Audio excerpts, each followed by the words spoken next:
গাজীপুরে প্রশাসক gold cup ফুটবলে জমজমাট ফাইনাল, আধুনিক নগর গঠনের বার্তা। টঙ্গীর গাশিকে নবনির্মিত আধুনিক ক্রীড়া অঙ্গনে একদিকে যখন প্রশাসক গোল্ড কাপ ফুটবল টুর্নামেন্ট ২০২৫-এর উত্তেজনাপূর্ণ ফাইনালে ক্রীড়ার উৎসবে মাতোয়ারা গাজীপুর, ঠিক তখনই নগর উন্নয়ন, ফ্লাইওভার ও বর্জ্য ব্যবস্থাপনায় নতুন গতি আনার দৃঢ় বার্তা দিলেন স্থানীয় সরকার বিভাগের শীর্ষ কর্তৃপক্ষ। খেলাধুলা ও উন্নয়নের এই যুগপৎ দৃশ্যপটকে গাজীপুরকে একটি আধুনিক, বাসযোগ্য ও ইতিবাচক নগর হিসেবে গড়ে তোলার প্রত্যয়কে আরও বেশি দৃশ্যমান করেছে। টুর্নামেন্টের বহুল প্রতীক্ষিত ফাইনালে কোনাবাড়ী অঞ্চল ৭কে ২-০ গোলে পরাজিত করে বাসন অঞ্চল ৬ চ্যাম্পিয়ন হওয়ার গৌরব অর্জন করে।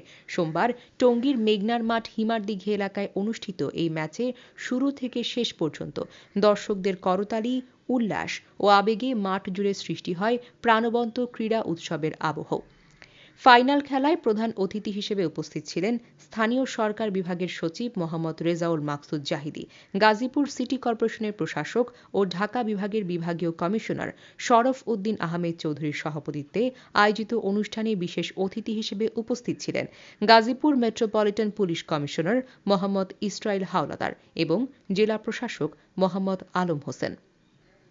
এছাড়া উপস্থিত ছিলেন গাজীপুর সিটি কর্পোরেশনের প্রধান নির্বাহী কর্মকর্তা মোহাম্মদ সোহেল হাসান, তত্ত্বাবধায়ক প্রকৌশলী AKM হারুন উর রশিদ, সুদীপ বসাক, হাসিবুল ইসলাম, আঞ্চলিক নির্বাহী কর্মকর্তা ইলিশা রিসিল, ফিরোজ আল মামুন, মাহমুদা আক্তার, জান্নাতুন নাইম, রুবাইয়া ইয়াসমিন, জহিরুল ইসলাম, মাহমুদা শাহরিন মাধবী, নির্বাহী প্রকৌশলী ইব্রাহিম খলিল সহ সিটি কর্পোরেশন ও জেলা প্রশাসনের ঊর্ধ্বতন কর্মকর্তারা।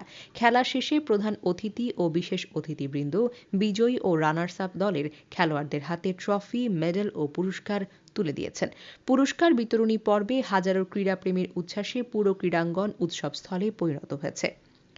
ফাইনাল ম্যাচ শেষে সভাপতির বক্তব্যে প্রশাসক শরফ উদ্দিন আহমেদ চৌধুরী বলেন, টঙ্গীর এই আধুনিক ক্রীড়াঙ্গন শুধু খেলাধুলার জায়গায় নয়, এটি যুব সমাজকে মাদক ও অপরাধ থেকে দূরে রেখে শৃঙ্খলা, সহনশীলতা ও দলগত চেতনায় গড়ে তোলার একটি কার্যকর মাধ্যম।